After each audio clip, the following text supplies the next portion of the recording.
1974, le 9 août à Marseille, et on est au commissariat du 6e arrondissement.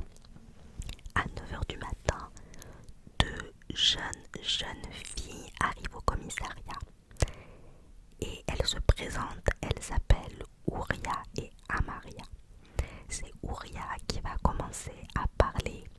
Elle a 15 ans, elle est toute petite, toute menue, elle fait à peine 40 kilos. Et elle raconte aux policiers qu'un homme l'a insultée, l'a tabassée à coups de bâton, l'a tabassée à coups de ceinture qui avait une grosse boucle qui fait très mal. Il lui a dit que c'était pour la remettre dans le droit chemin, qu'elle allait rester ici chez lui et lui obéir. Elle raconte que tout ça a duré 30 minutes et qu'après il lui a demandé de la déshabiller. Il voulait prendre sa virginité, elle a refusé. Il a dit qu'il avait tout son temps. On commence direct. Les policiers, ils écoutent donc ce qu'elle raconte et ils lui demandent si elle sait comment s'appelle cet homme qui lui a fait tout ça, si elle sait où est-ce qu'il habite. Et oui, elle le sait. Elle dit qu'il s'appelle Amida Djandoubi, qu'il habite à l'appartement 17 Villa du Paradis dans le 8e. Elle explique qu'il vit avec deux femmes qui font tout ce qu'il dit. Et elle va raconter quelque chose qui s'est passé. Elle raconte que Amida Djandoubi lui a appris à Ouria ses papiers, et ça pendant 2 semaines, et que pendant ces 2 semaines, donc du 28 juillet jusqu'au matin où elle vient au commissariat, il l'a séquestrée, battue et torturée avec des fils électriques, dénudée. Ça, il l'a fait tous les jours pendant 2 semaines et à la fin, il l'a violée. Les 2 filles qui vivent avec lui n'ont rien dit, n'ont rien fait. Et à un moment, Ouria, elle a voulu s'évader et une des filles a balancé en fait à Amida Djandoubi. Et pour se venger, il a déshabillé Ouria, il l'a battue, torturée à l'électricité et il a mis sur, j'ai pas envie de dire ces mots sur YouTube parce que je sais pas comment, sur ses parties génitales avant et arrière, il lui a mis de la harissa et elle n'avait pas le droit d'aller se doucher, il fallait qu'elle le supplie et au bout d'un moment, elle a eu le droit de prendre une douche. Elle raconte ça donc aux policiers qui sont choqués et à la fin de son récit, elle présente la jeune fille qui est avec elle, qui s'appelle Amaria. C'est une des 2 femmes qui habitent avec Amida Djandoubi. Ouria a réussi à convaincre Amaria de s'enfuir et elles vont montrer aux policiers les blessures, les bleus, les cicatrices qu'elles ont sur les bras, sur les jambes. Amaria prend le relais et raconte elle aussi une partie de l'histoire. Amaria, elle connaît Djandoubi depuis plus longtemps qu'Ouria. Ouria, ça fait 2 semaines. Eh bien Amaria, elle s'est enfuie de chez ses parents. Et elle a 17 ans et donc ça fait plus longtemps qu'elle est là-bas. Et elle raconte qu'elle a assisté à une séance de torture un jour chez Djandoubi. Une séance de torture sur une femme qui a fini en assassinat. Elle dit que l'assassinat s'est produit dans un cabanon à l'extérieur de Marseille et elle sait l'identité de la femme qui a été assassinée. C'est Elisabeth Bousquet, qui est une ex-copine de Djandoubi. Les policiers vont taper le nom de Djandoubi et de son ex-copine sur leur fichier. Le fichier, je vous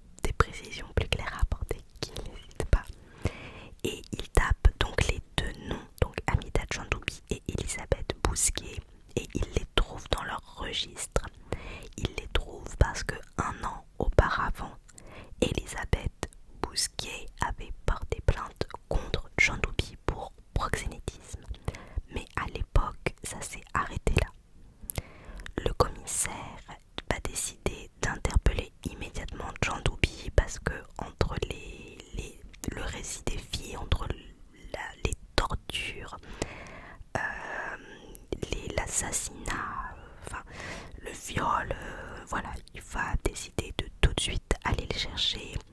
Donc ils vont aller chez John Dooby, mais John Dooby n'est pas là quand ils arrivent.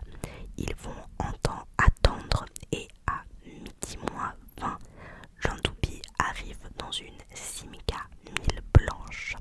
Il descend de la voiture, 2 baguettes sous le bras. Les policiers vont lui sauter dessus, l'arrêter et il ne va opposer aucune résistance. Ils vont du coup aller voir aussi dans son appartement pour voir ce qu'ils peuvent y trouver. Et donc ils vont trouver un bâton, un fil électrique de 2,50 m dénudé. Alors dénudé, ça peut paraître très très logique pour certains, mais peut-être pas pour d'autres. C'est que les fils électriques, il y a comme une protection dessus pour qu'on puisse les toucher à la main. Et quand un fil électrique est dénudé, il n'y a plus cette espèce de film de protection autour et donc on est en contact avec l'électricité. Donc ils vont trouver 2,50 m de fil électrique dénudé, un pot de sauce harissa et 2 pistolets d'alarme. Alors les pistolets d'alarme je connaissais pas, apparemment c'est des répliques très réalistes de pistolets. C'est pas des vrais mais c'est très très réaliste et par exemple on n'a pas le droit d'en avoir même en voiture ou quoi. Pareil, si quelqu'un s'y connaît en pistolet d'alarme, qu'il n'hésite pas à rajouter des infos.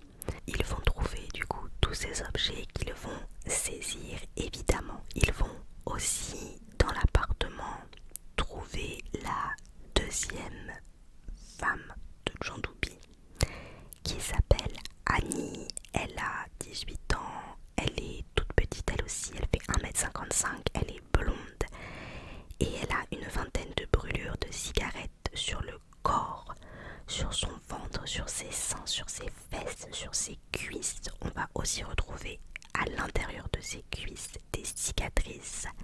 Et quand on va lui demander comment elle a eu ces cicatrices, elle va dire que c'est un couteau chauffé à blanc qui a fait ça. En parlant de cicatrices, Amaria a des cicatrices et des ecchymoses sous la plante des pieds, ce qui fait qu'elle a du mal à marcher. Et Ouria a la peau zébrée sur la quasi-totalité du corps. Elle a un orteil fracturé. Et quand on va faire la visite médicale, on va retrouver des traces d'harissa sur son vagin. Et comme si ce n'était pas assez, on va lui annoncer qu'elle est enceinte d'Amida John Dooby. Et comme on est en 1974, l'avortement est interdit. Elle va donc devoir garder l'enfant et elle a 15 ans. Alors John Dooby est interrogé évidemment et il va rien nier, il va pas nier tout ce qui a été dit, mais il aura toujours une excuse, une explication à donner. Donc par exemple, oui, il avoue, il a violé Ouria, mais il dit qu'elle était consentante. Il reconnaît les tortures et les menaces, mais il dit que Annie était une masochiste, donc elle aimait bien quand il lui faisait mal. Elle demandait. Au niveau du meurtre d'Elisabeth, oui, effectivement, il assume, mais il dit que les filles n'étaient pas juste spectatrices, elles étaient complices. Et pour donner une excuse générale à tout le comportement, à tous les faits, il dit oui, c'est très très grave ce que j'ai fait, mais j'étais pas dans mon état normal. Et cette histoire de j'étais pas dans mon état normal, l'explication qu'il a, c'est que il a eu un accident de travail qui fait qu'il a perdu sa jambe droite et il porte une prothèse du cou. Et il dit que depuis son accident, il se sent seul, il a besoin d'être aimé, il avait besoin d'être avec des femmes qu'il sentait qu'elle n'allait jamais le qui n'allait jamais le trahir. Et il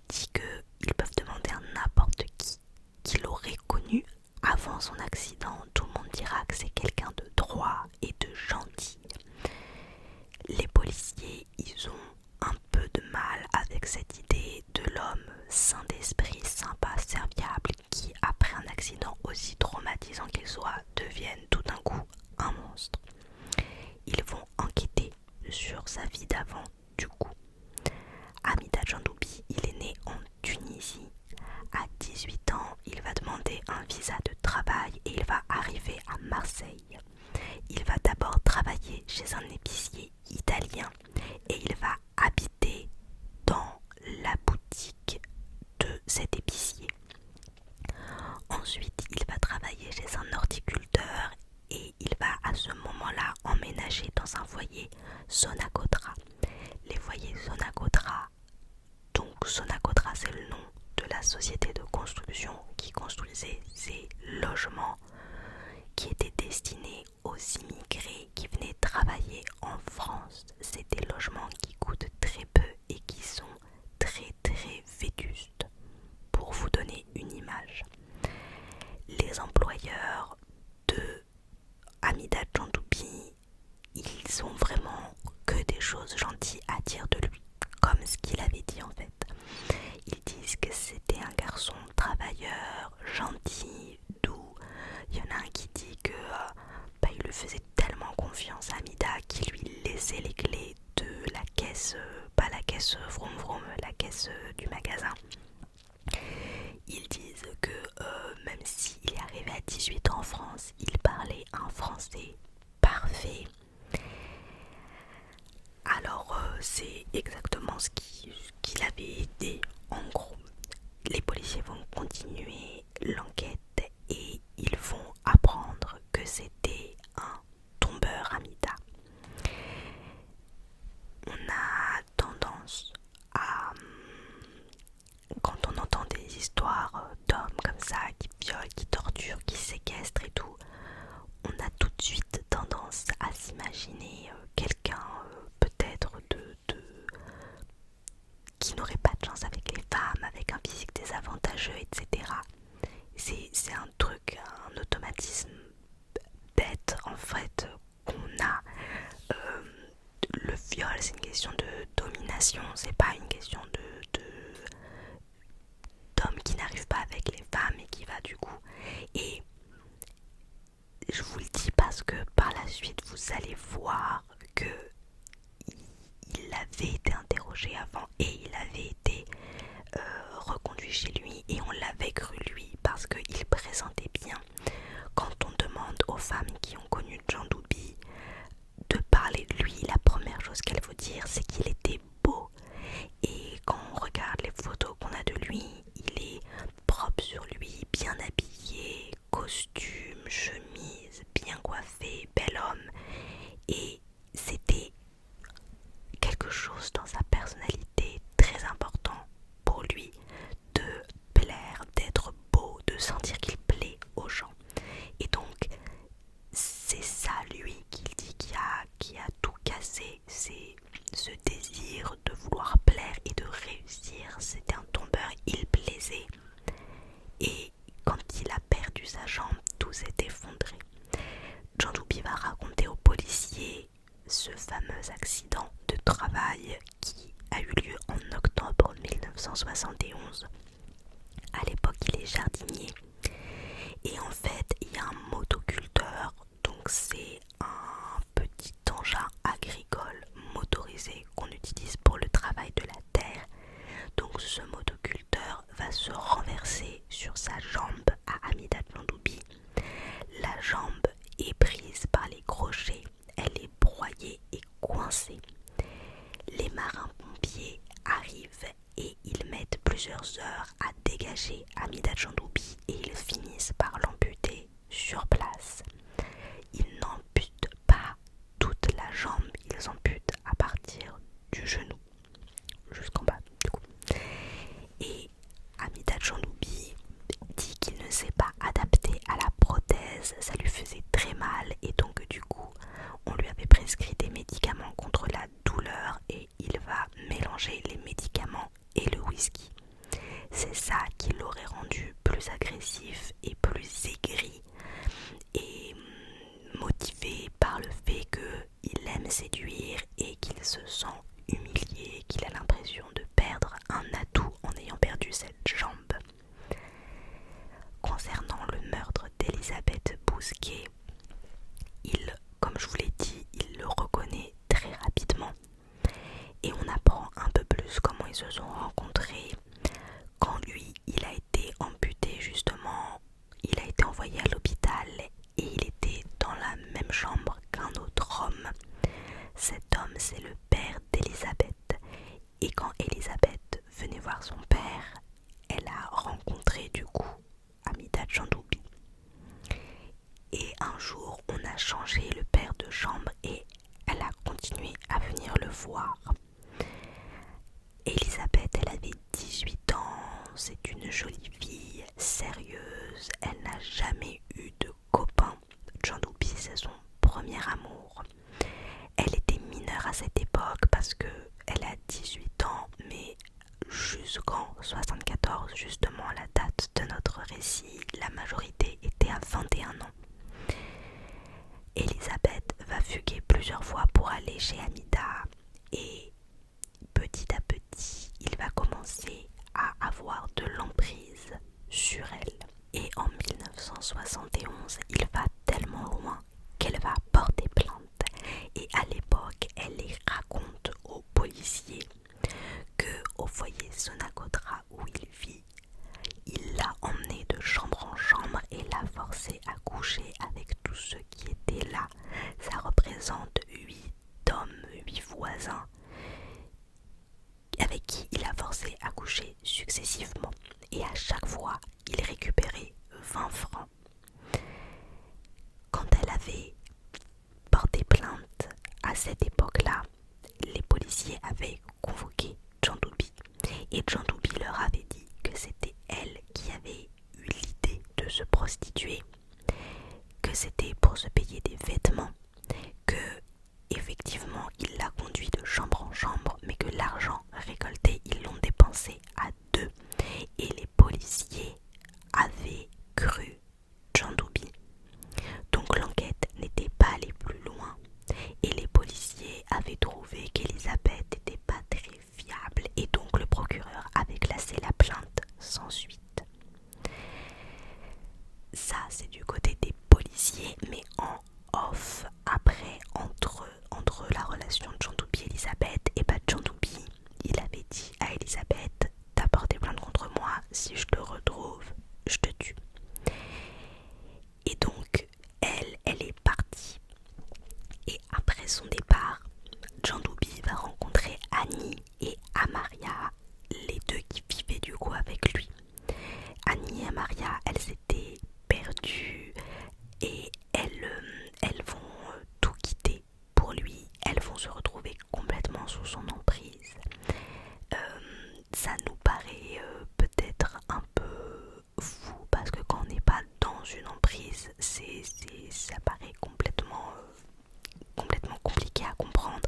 C'est un peu comme un des true crimes que je vous avais raconté avec la jeune fille américaine qui était séquestrée chez un homme, qui avait la possibilité de partir mais qui n'est jamais partie parce qu'elle était sous emprise. Là c'est pareil, quelqu'un sous emprise, son cerveau ne fonctionne plus, c'est l'autre personne qui fait fonctionner le cerveau. Et elles étaient complètement sous l'emprise de Chandoubi. Et pour réussir à les mettre dans sa poche, à chacune, il a parlé de mariage, de projet, etc. Amaria, donc une des deux filles qui, au tout début de l'histoire, avec Kouria, est venue au commissariat. Amaria, c'est la première qui va s'installer chez Amitabh Chandoubi. Elle a 16 ans, elle trouve un travail dans une usine et tous les mois, elle lui donne sa paye. Lui, il lui sert tout un baratin de pourquoi c'est normal et elle finit par trouver ça normal en fait. Il s'occupe de tout, donc voilà. Mais au bout de quelques semaines, il va commencer à la battre. Quand les policiers vont parler de ça à Chandoubi, il va dire que c'est l'amour vache. Annie, elle va arriver chez lui après et au début, elle n'est pas au courant qu'il y a une autre femme en fait chez lui. Et lui, il va réussir à la convaincre en reprenant certaines idées des années 70, l'amour l'amour à plusieurs, etc. Mais il n'y a que lui qui est libre parce que elles n'ont que lui. Et il va commencer, pour éviter une rébellion, parce qu'il serait en minorité si les deux se mettent contre lui, on va dire. Il va jouer sur le fait de les rendre jalouses, de créer une rivalité, ces deux adolescentes. Et il va par exemple un jour punir une et être gentil avec l'autre, et puis après inverser. Et en fait, quand une est punie, l'autre elle est contente parce qu'elle se dit bah c'est pas moi qui suis punie. Et donc c'est un peu l'idée de bah à choisir, je préfère que ce soit ma voisine qui ait des soucis plutôt que moi. Et en parlant de voisins, d'ailleurs les voisins n'ont rien vu et rien entendu. Alors la police se demande si elles avaient une possibilité de s'enfuir. Et bien non, parce qu'il leur a confisqué leurs papiers. Et il va de toute façon les empêcher de le faire en leur donnant l'exemple d'Elisabeth. Il va leur montrer avec Elisabeth que on ne le quitte pas, qu'on ne le fuit pas, que c'est lui qui décide. Et ça, en assassinant Elisabeth, notamment sous les yeux d'Amaria, qui est une adolescente. Je ne veux pas pousser le pathos encore plus loin, mais c'est horrible d'assister à un meurtre, peu importe l'âge, mais les enfants, les adolescents, c'est un moment où tu te construis. Alors, avec Elisabeth, ce qui s'est passé, c'est que c'était vraiment son obsession à lui, Elisabeth, depuis qu'elle était partie. Alors c'était sa proie quand elle était toute seule avec lui et qu'elle était complètement sous son emprise. Et puis ensuite, c'est devenu une obsession quand elle est partie. Et donc, elle part. Comment il l'a retrouvée? Et ben en fait, Elisabeth, après avoir vécu tout ça avec John Dowby, elle va enchaîner les séjours en hôpital psychiatrique et en maison de repos. Elle est complètement détruite. Et elle était sous son emprise avant, mais l'emprise, c'est pas quelque chose qui s'arrête du jour au lendemain, c'est quelque chose qui peut rester très longtemps. Et donc elle est restée un peu sous son emprise. Et un jour, on est en juillet 1973, elle sort d'un de ses séjours en hôpital psychiatrique. Elle a un nouveau copain et elle revient sur Marseille. Et elle va aller au foyer Sonagotra. Et elle va tomber sur le frère d'Amida John Dowby qui s'appelle Ali. Ali, dès qu'il la voit, il va courir prévenir John Dowby que la fameuse Elisabeth, dont John Dowby parle tout le temps, est de retour. Et John Dowby va tout de suite arriver. Et là, il va faire tout un... je sais pas comment dire, tout un cinoche, c'est ce qui me vient en tête, à Elisabeth, c'est-à-dire qu'il va être super marrant, séducteur, sympa et tout, et il va lui proposer de venir voir son nouvel appartement. Et elle va accepter. Ils arrivent à 14h chez lui, à 17 rue Villa Paradis. John Dowby va se servir un martini, il va lui offrir une bière, et Annie et Amaria qui sont là vont aller dans la cuisine. Et elle raconte que de la cuisine, elles vont d'un coup entendre le bruit d'une claque. Elisabeth va se mettre à crier et John Dowby va lui rappeler qu'il lui avait dit que s'il l'attrapait, il la tuait. Elle crie de l'excuser, de le pardonner, qu'elle regrette. Elle lui dit « Je vais travailler pour toi, me frappe pas ». Et John Dowby, en réponse, lui demande de se déshabiller et de s'allonger sur le sol. John Dowby, il va appeler Annie et Amaria pour l'aider à faire de la place dans la pièce, à rouler le tapis, à déplacer le fauteuil. Et pendant qu'elles font ça, lui, il fume une cigarette. Toute l'après-midi, il va torturer Elisabeth sous les yeux d'Annie et d'Amaria. À 17h, il va leur demander de nettoyer et de ranger l'appartement et il va se servir un nouveau martini. Elisabeth, elle est nue, elle gémit, elle est à demi inconsciente sur le sol de l'appartement. Lui, il va manger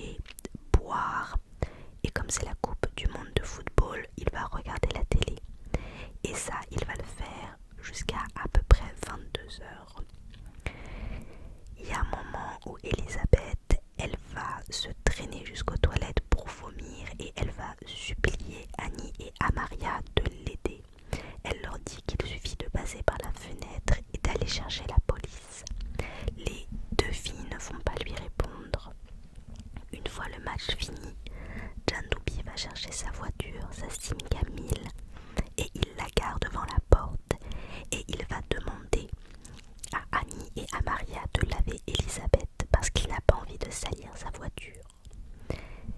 Les quatre se retrouvent dans la voiture et ils vont vers un cabanon abandonné que John Dubie a repéré dans l'arrière-pays. Il sort Elisabeth de la voiture. Elisabeth est à quatre pattes, elle ne peut pas marcher. Il va la frapper, l'insulter et une fois arrivé au cabanon, il va l'étrangler avec un foulard. Après ça, il va aller faire la fête et il va aller camper avec Annie et Amaria pendant une semaine. On retrouvera le corps quelque temps après, c'est des vacanciers qui vont le retrouver et le corps n'est pas identifiable.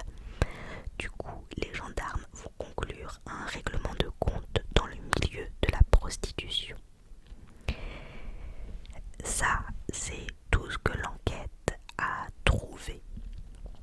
Amida John Dubie va comparaître devant la cour d'assises et il encourt donc la peine de mort. C'est un gros enjeu pour Amida John Dubie et donc il recrute un avocat dont l'objectif est le sauver de la mort. Et donc du coup, il a choisi lui-même l'avocat qui est censé le défendre. Et en fait, il a repris l'avocat qu'il avait eu quand il avait eu son accident de travail. Alors, il lui fallait, pour un cas comme ça, un avocat le top du top. Et là, c'est pas que c'est un mauvais avocat, pas du tout. Mais c'est un avocat qui n'a jamais plaidé aux assises. C'était l'avocat qu'il avait eu pour l'accident de travail. On n'est pas sur le même domaine. Et donc cet avocat ne connaît rien au droit pénal. Et la seule excuse qu'il aura tout au long du procès, ça sera du coup l'accident de travail que John Dubie a eu. Le procès a lieu les 24 et 25 février 1977 devant les assises d'Aix-en-Provence.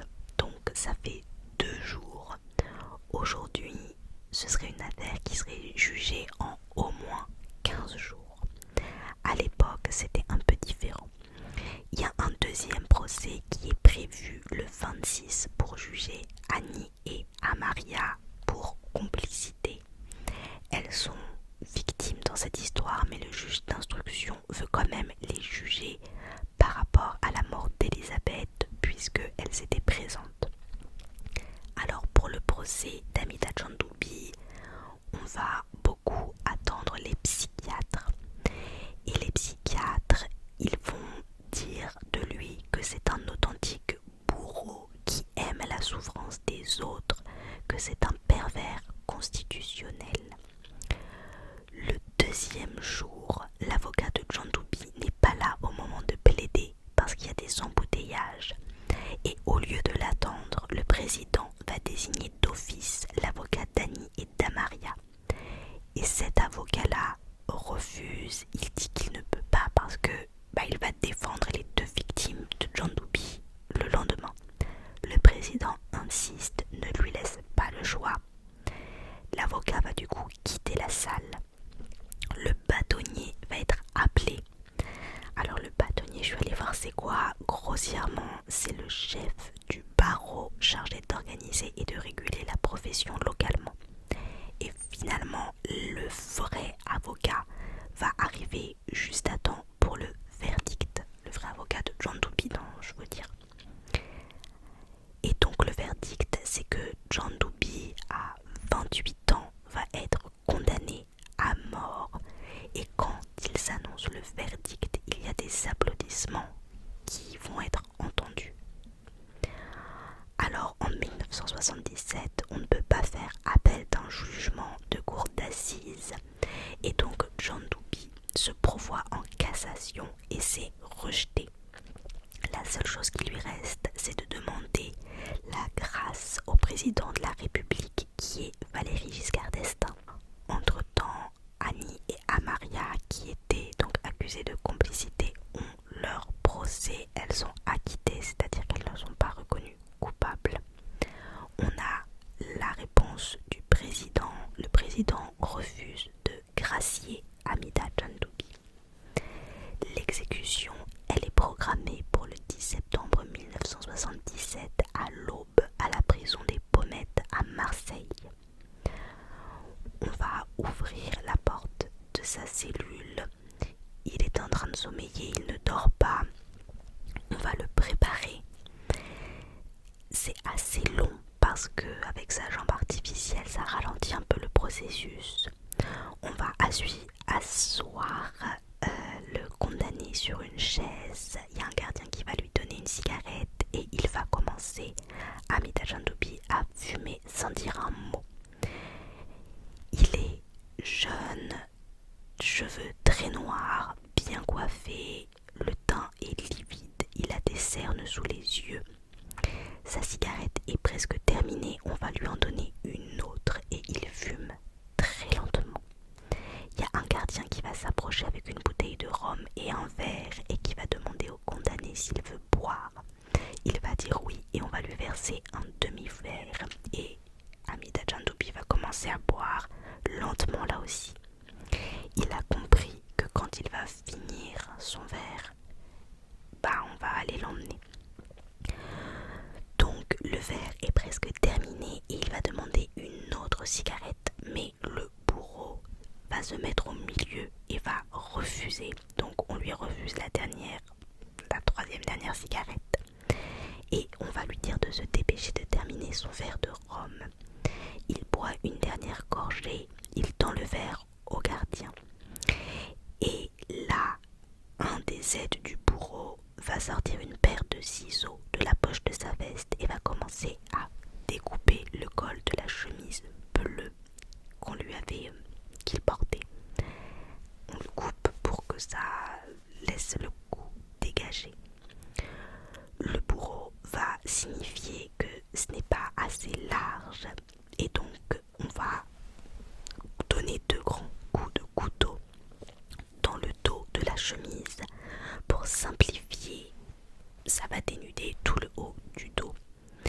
On met le condamné debout, les gardiens ouvrent une porte dans le couloir et on voit la guillotine.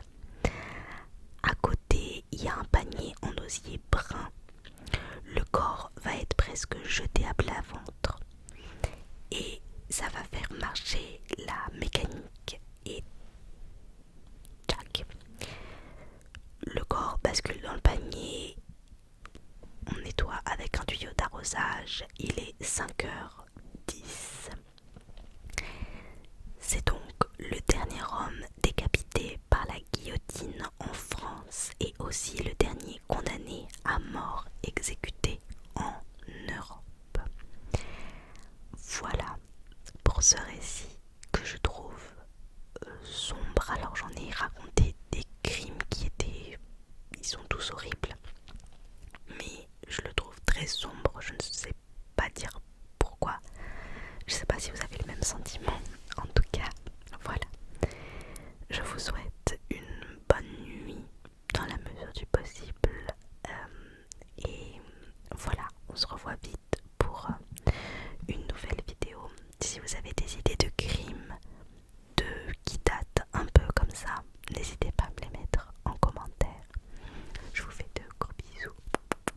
Je vous remercie encore pour être toujours autant en rendez-vous et toujours autant aimer les crimes, etc. J'espère que ça vous plaira. Il y a une partie vers la fin, vous allez peut-être voir si vous voyez l'écran, le cadrage est un peu